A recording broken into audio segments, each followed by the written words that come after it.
नमस्कार, मैं विवेकानंद यादव। आप देख रहे हैं खबर बिहार 24।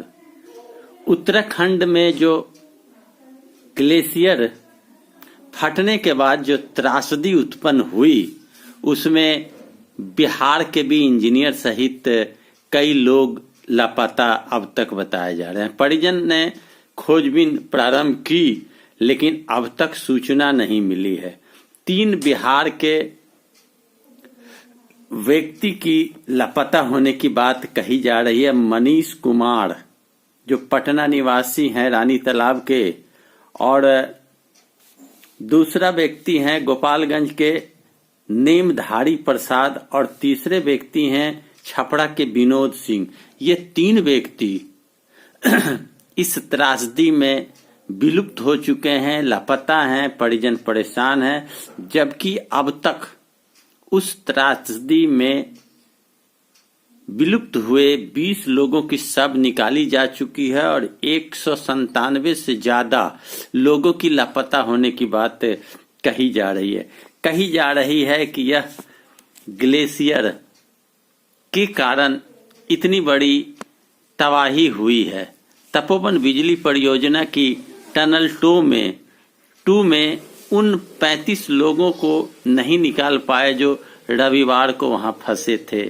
इन बातों के बाद सरकार को सीख लेनी चाहिए और केंद्र सरकार को यह सोचना होगा कि बिहार पर जो आफत भविष्य में आने वाली है और बिहार पर जो आफत आवेगी, उस आफत के बचाव के लिए क्या बिहार सरकार केंद्र सरकार से वार्तालाप कर रही है, या केंद्र सरकार बिहार सरकार से बात करके इसके लिए पूर्व से ही इस प्रकार की त्रासदी बिहार में न फैले, इसके लिए सरकार क्या कदम उठा रही है, यह बहुत बड़ी बात है। हम सब इस बात को जानते हैं कि हमारे बिहार में कोसी और गंगा नदी की उफान जब होती है तो शहर गांव में पानी फैल जाती है।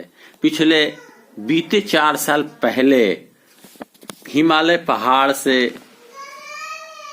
ग्लेशियर पिघल जाने से गंगा में पानी अत्यधिक बढ़ जाने की खतरा उत्पन्न हो गई थी और कहा जाता था कि 8 फीट नेपाल में भू स्खलन से सुनकोशी का पानी बाधित होने पर आशंका व्यक्त की गई थी कि कोसी का पानी 8 फीट ऊंचाई से बिहार में आएगा।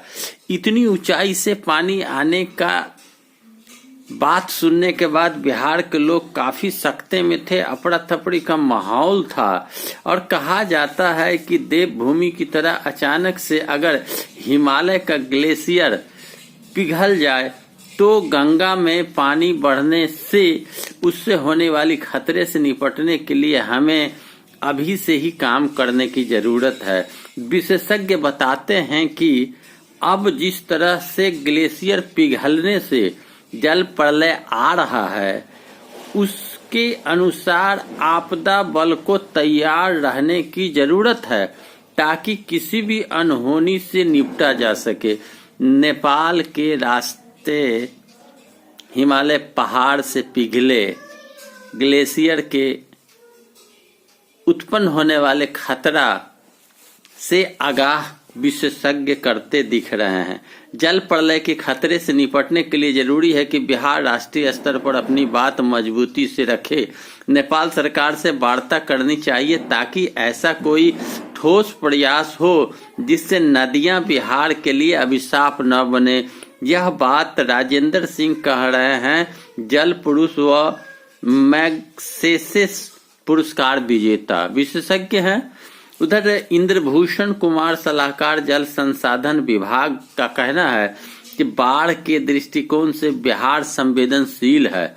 मौजूदा समय व भविष्य के लिए सचेत रहने की जरूरत है। आपदा बल को उसी के अनुसार संसाधन युक्त बनाने की जरूरत है ताकि जल प्रलय जैसी स्थिति से निपटा जा सके।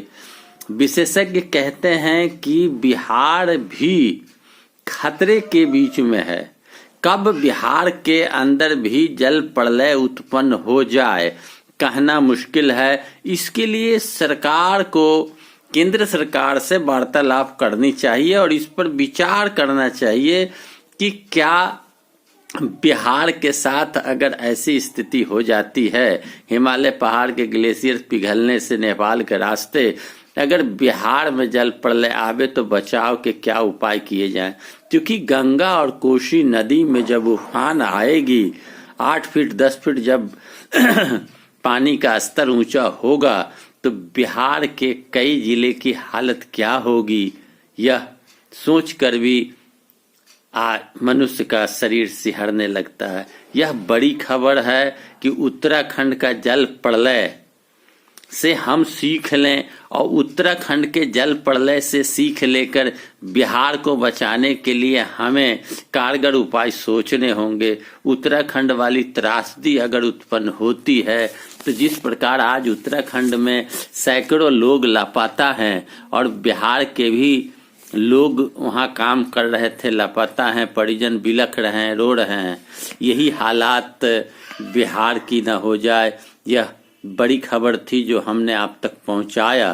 कई समाचार पत्रों में भी इस प्रकार की समाचार छपी है, आप उससे भी पढ़कर समझ सकते हैं कि मैंने जो बात कहा वो सत्य है और बिहार सरकार केंद्र सरकार को बिहार को बचाने के लिए सोचना होगा। मेरा वीडियो आपको कैसा लगा? इस प्रकार के वीडियो के लिए आप मेरे साथ जुड़े रहें खबर बिहार 24 के साथ और मेरे चैनल को लाल बटन घंटी दबाकर अवश्य सब्सक्राइब करें, लाइक करें वीडियो को, मेरा उत्साह बढ़ता है। शेयर करें दोस्तों यार मित्रों को और कमेंट बॉक्स में जाके कमेंट अवश्य लिखें। धन्यवाद।